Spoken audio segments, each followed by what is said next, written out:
We welcome you to our exploration of operating system concepts. Today, we'll be taking a journey through the core ideas that power our digital world. Here's what we'll cover. We'll start with an overview of operating systems, understanding their role as the conductors of our computing orchestra. Then we'll dive into process management, exploring how our computers juggle multiple tasks with processes and threads. Next, we'll unpack concurrency concepts, learning about critical sections and the tools like semaphores and locks that manage shared resources. This leads us to the challenges of synchronization, where we'll encounter deadlocks, race conditions, and other hurdles of concurrent computing. We'll then explore memory management, discovering how our computers efficiently use and allocate their resources. Finally, we'll look at system architecture, understanding how applications interact with the operating system through system calls, and the crucial role of the kernel. In this presentation, we'll cover each operating system concept using a four-part approach. We'll start with a thorough explanation to ensure you understand the core idea. Then we'll provide a concise definition to solidify your knowledge. To demonstrate real-world relevance, we'll share practical examples of how each concept is applied in actual systems. Finally, we'll use analogies to relate these technical concepts to everyday experiences, making them more accessible and memorable. This structured format is crucial because it helps you not only grasp the theoretical aspects of operating systems, but also understand their practical applications. By the end of this presentation, you'll have a comprehensive understanding of the fundamental concepts that drive operating systems. Let's begin our journey. An operating system, or OS, is like the conductor of a complex orchestra. It's the software that manages all the hardware and software resources of your computer. Think of it as the mastermind behind the scenes, coordinating everything that happens in your device. The OS acts as a bridge between your applications and the hardware. Without it, your apps wouldn't know how to talk to your computer's components. It handles tasks like managing memory, processing data, and controlling peripherals. Examples of operating systems you might be familiar with include Windows, macOS, Linux, Android, and iOS. Each has its own unique features, but they all serve the same fundamental purpose: to make your device usable and efficient. The OS provides a user interface, allowing you to interact with your computer through graphical elements or command lines. It also ensures security, manages files, and allocates resources to different programs. In essence, the OS is the foundation upon which all other software runs. It's what turns a bunch of electronic components into a functional, user-friendly device. Concurrency and parallelism are two approaches to handling multiple tasks, but they work in different ways. Let's break them down. Concurrency is like a parent multitasking household chores. Imagine folding laundry, then pausing to answer the phone, then returning to laundry. It's about dealing with multiple tasks by switching between them. Parallelism, on the other hand, is like a team of cleaners tackling different rooms at once. It's about literally doing multiple things simultaneously. In computing, concurrency often happens on a single-core CPU, rapidly switching between tasks to give the illusion of simultaneous execution. Parallelism requires multiple cores or processors to truly execute tasks at the same time. Concurrency is about structure, organizing your program to handle multiple tasks efficiently. Parallelism is about execution, actually performing multiple computations at once. A concurrent system can make progress on multiple tasks, even if it's only processing one at any given moment. A parallel system is actually working on multiple tasks at the exact same time. Understanding the difference is crucial for designing efficient systems, especially as multi-core processors become more common in our devices. Atomic operations are like taking a snapshot. They happen in an instant, without any possibility of interruption. In computing, an atomic operation is an action that completes in a single step from the perspective of other threads or processes. The key characteristic of an atomic operation is that it's indivisible. It either happens completely or doesn't happen at all. There's no in-between state that other parts of the system can observe. Examples of atomic operations include reading or writing a single memory location on many hardware platforms. These operations are guaranteed to be atomic by the hardware itself. Atomic operations are crucial for maintaining data consistency in multi-threaded environments. They prevent scenarios where two threads might interfere with each other while accessing shared data. For instance, incrementing a counter might seem simple, but without atomicity it could lead to race conditions. An atomic increment ensures that reading the value, increasing it, and writing it back happens as one uninterruptible operation. Many programming languages and libraries provide atomic operations or ways to make operations atomic, such as atomic variables or compare and swap instructions. Understanding and correctly using atomic operations is essential for writing correct and efficient concurrent programs, especially in scenarios involving shared resources or synchronization between threads. Imagine a single-person bathroom in a busy restaurant. That's essentially what a critical section is in the world of operating systems. It's a part of code where a shared resource is accessed, and only one process can be there at a time. Why? Well, if multiple processes tried to update the same data simultaneously, it would be like two chefs adding salt to the same dish without communicating a recipe for disaster. To manage this, we use tools like locks or semaphores, which act like the lock on our bathroom door. The trick is to keep these sections short. Just as you wouldn't want someone hogging the bathroom during lunch rush, we don't want processes waiting too long. Properly managing critical sections is crucial for writing efficient multi-threaded applications. It's like choreographing a complex dance where every move must be precisely timed. If critical sections are like single-person bathrooms, then semaphores are the bouncers controlling access to an exclusive club. In computing, a semaphore is a variable used to control access to a common resource in a multiprocessing environment. It's like having a limited number of VIP passes to hand out. Semaphores come in two flavors: binary, one VIP pass, and counting, multiple passes. They have two main operations: wait, asking for a pass, and signal, returning a pass. They're great for managing scenarios like a printer pool in an office, a limited resource that multiple users need to access. While powerful, semaphores can be tricky to use correctly, like a bouncer trying to keep track of multiple VIP lists. That's why many modern systems use higher-level tools, but understanding semaphores is key to grasping how operating systems juggle multiple processes and resources. Locks are like the keys to our VIP rooms in the nightclub of computing. Only one guest can hold the key at a time. In the world of operating systems, a lock is a mechanism that enforces limits on access to a resource when multiple threads or processes are trying to use it concurrently. It's a simple concept. Before accessing a shared resource, a process must acquire the lock. Once it's done, it releases the lock for others to use. This ensures that only one process can access the resource at any given time, preventing data corruption or inconsistencies. However, using locks comes with challenges. If not managed properly, they can lead to problems like deadlocks. Imagine two polite people stuck at a door, each insisting the other go first, or priority inversion, where a high-priority task is indirectly preempted by a lower-priority task. Despite these challenges, locks remain a fundamental tool in concurrent programming. A mutex, short for mutual exclusion, is like a talking stick in a meeting. Only the person holding it can speak.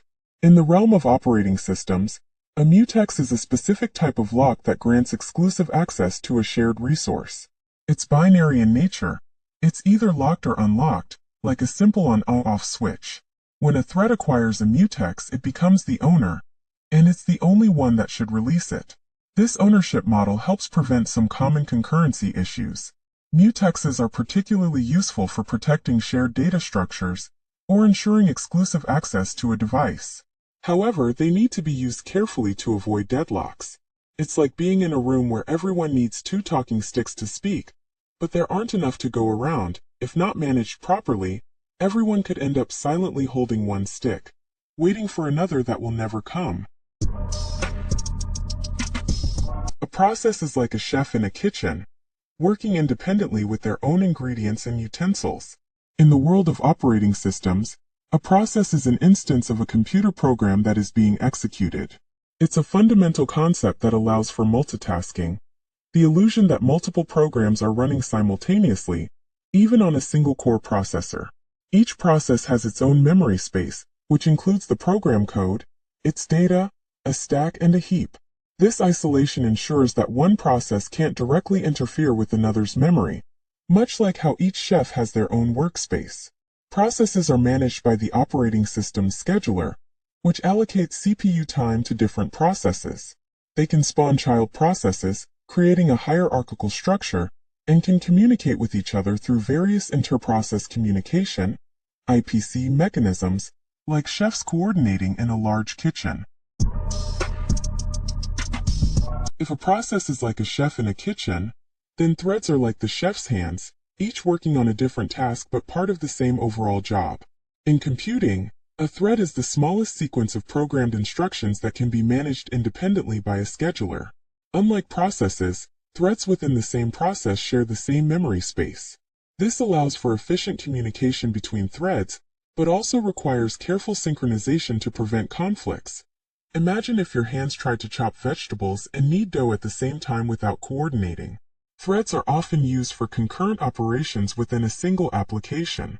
For example, in a word processor, one thread might handle user input, another spell checking, and another autosaving. This multi-threaded approach can significantly improve an application's performance and responsiveness, especially on multi-core processors where different threads can run on different cores simultaneously. Multithreading is like a multi-lane highway, allowing multiple vehicles, threads, to travel in the same direction simultaneously. In the world of computing, it refers to the ability of a CPU to provide multiple threads of execution concurrently. The primary goal is to improve the performance and responsiveness of applications by allowing them to do multiple things at once. This is particularly beneficial on multi-core processors, where different threads can run on different cores. Imagine a web browser loading multiple elements of a page concurrently, or a video game handling graphics, physics, and input simultaneously. However, multithreading also introduces challenges like race conditions, when threads compete for resources, and deadlocks, when threads are stuck waiting for each other. It's like adding more lanes to a highway.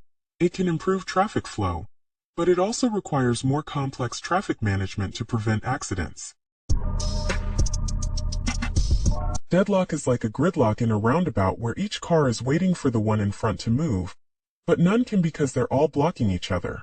In computing, it occurs when two or more processes are unable to proceed because each is waiting for the other to release a resource. For a deadlock to occur, four conditions must be met simultaneously: mutual exclusion, resources can't be shared; hold and wait, processes hold resources while waiting for others; no preemption, resources can't be forcibly taken away; and circular wait, a circular chain of waiting processes. A classic example is the dining philosopher's problem, where philosophers' processes need two forks, resources, to eat, but there are only as many forks as philosophers. Deadlocks can be particularly troublesome because the affected processes remain stuck indefinitely unless there's external intervention. Strategies for dealing with deadlocks include prevention, avoidance, and detection and recovery. A race condition is like two chefs reaching for the last egg in the kitchen at the same time. The outcome depends on who's slightly faster. In computing, it occurs when the behavior of a system depends on the sequence or timing of uncontrollable events. Race conditions typically arise in concurrent or parallel programming, when multiple threads or processes access shared resources without proper synchronization. Imagine two threads trying to increment a counter. Thread A reads the value, say 5. Thread B also reads 5. Thread A increments and writes 6. Then thread B, still thinking the value is 5, also increments and writes 6. We've lost an increment. Race conditions can lead to data corruption, incorrect program behavior, and even security vulnerabilities. Preventing them involves using synchronization mechanisms like mutexes or atomic operations.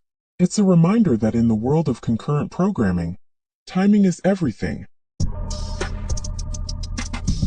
If deadlocks are like a frozen traffic jam, livelocks are like two people repeatedly moving aside to let each other pass in a hallway, but always moving in the same direction. In operating systems, a livelock occurs when processes continuously change their states in response to each other, without making any real progress. Unlike deadlocks where everything stops, in livelocks, processes are actively performing operations, but these operations do nothing to move them out of their current state. Imagine two processes that keep yielding a resource to each other out of politeness, resulting in neither getting to use it. Live locks can be even trickier to detect than deadlocks because the system appears to be running normally. Solving live locks often involves introducing some randomness or priority system to break the symmetry of the process's behavior. It's a reminder that in concurrent programming, good intentions like always yielding to others can sometimes lead to unexpected problems. Starvation is like being stuck at the back of a buffet line that never moves forward. You can see the food, but you never get to eat. In computing, starvation occurs when a process is perpetually denied necessary resources to complete its task. This often happens to low-priority processes in the presence of high-priority ones. Imagine a low-priority print job that keeps getting bumped by incoming high-priority jobs. It might never get printed. Starvation can lead to reduced system performance and unfair resource allocation. To prevent it, operating systems use various scheduling algorithms that ensure every process gets a fair shot at resources. Techniques like aging, where a process's priority increases the longer it waits, can help combat starvation. It's a balancing act between maintaining system efficiency and ensuring fairness, much like managing a busy restaurant where you need to serve VIPs quickly without neglecting other customers. The dining philosopher's problem is like a thought experiment turned dinner party from hell. Imagine 5 philosophers sitting around a circular table, each with a plate of spaghetti and a fork between each pair of plates. To eat, a philosopher needs 2 forks, but there are only 5 forks total. This seemingly simple scenario illustrates the complexities of resource allocation and deadlock avoidance in operating systems. If each philosopher grabs the fork to their left and waits for the right fork, we have a deadlock. If they all constantly pick up and put down forks, we might have a live lock. The challenge is to design a solution that allows maximum concurrency, as many philosophers eating as possible, without risking deadlock or starvation. Various solutions involve introducing asymmetry, like having one left-handed philosopher, or using a waiter to control fork access. It's a vivid reminder that in concurrent systems, even simple scenarios can lead to complex synchronization challenges. The reader's writer's problem is like managing a popular library where some visitors want to read books, readers, while others want to update them, writers. In computing, this problem arises when multiple processes want to access shared data, but with different intentions. Some just want to read the data, while others want to modify it. The challenge is to maximize concurrent access, allowing multiple readers simultaneously, while ensuring data consistency, only one writer at a time, with no readers present. Various solutions prioritize either readers or writers, or aim for fairness between both. For example, a reader preference solution might let new readers in even if a writer is waiting, potentially leading to writer starvation. It's like deciding whether to let more people into the library to read a popular book, or closing it briefly to let someone update it. This problem highlights the trade-offs between concurrency and data integrity in shared resource scenarios. Paging is like organizing a massive library where books' data are stored in uniform-sized shelves, pages, rather than being kept intact. In computing, paging is a memory management scheme that eliminates the need for contiguous physical memory allocation. The operating system retrieves data from storage in fixed-size blocks called pages. This allows for more efficient use of both physical and virtual memory. Imagine requesting a book and receiving it as a collection of same-size chapters, regardless of the book's actual structure. The beauty of paging is that it simplifies memory allocation and reduces fragmentation. However, it can lead to overhead if a process only needs a small amount of data from a page. Modern systems often use multi-level paging schemes, like having a catalog of catalogs in our library, to manage large address spaces efficiently. Paging is a fundamental technique that enables features like virtual memory, making our computers seem to have more RAM than they physically possess. Segmentation is like organizing a house into rooms of various sizes based on their function. In the world of operating systems, segmentation is a memory management technique that divides a program's memory into segments of different sizes.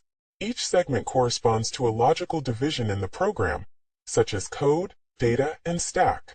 Unlike paging, which uses fixed-size units, Segmentation allows for variable-sized memory allocations that match the natural boundaries of the program. It's as if instead of forcing all your belongings into identical boxes, you could use containers that fit each item perfectly. This can lead to more intuitive memory organization and protection. However, segmentation can result in external fragmentation, like having gaps between rooms in a house that are too small to be useful. Many modern systems use a combination of segmentation and paging to get the best of both worlds. The logical organization of segmentation with the efficient memory use of paging. Fragmentation is like trying to park a bunch of different sized cars in a parking lot over time. You end up with small, unusable spaces between vehicles. In computing, fragmentation occurs when memory or disk space is used inefficiently, leaving small gaps of unused space. There are two types: internal fragmentation, when allocated memory is larger than required, leaving wasted space within allocated units, and external fragmentation, when free memory is split into small blocks, none of which are large enough to satisfy a particular request. It's like having plenty of small spaces in your parking lot, but nowhere to park a bus. Fragmentation can lead to decreased performance and wasted resources. Various techniques are used to combat it, such as compaction, rearranging memory to consolidate free space, garbage collection, automatically freeing unused memory, and using memory allocation algorithms that minimize fragmentation. Managing fragmentation is a constant challenge in operating system design, balancing efficient space usage with the overhead of defragmentation processes. Memory allocation is like assigning parking spaces in a lot to different vehicles as they arrive. In computing, it's the process of reserving portions of computer memory for programs and processes to use. The operating system needs to keep track of which parts of memory are in use and which are free, much like a parking attendant managing spaces. There are various strategies for memory allocation, such as first fit, use the first available space that's big enough; best fit, use the smallest space that can accommodate the request; or worst fit, use the largest available space.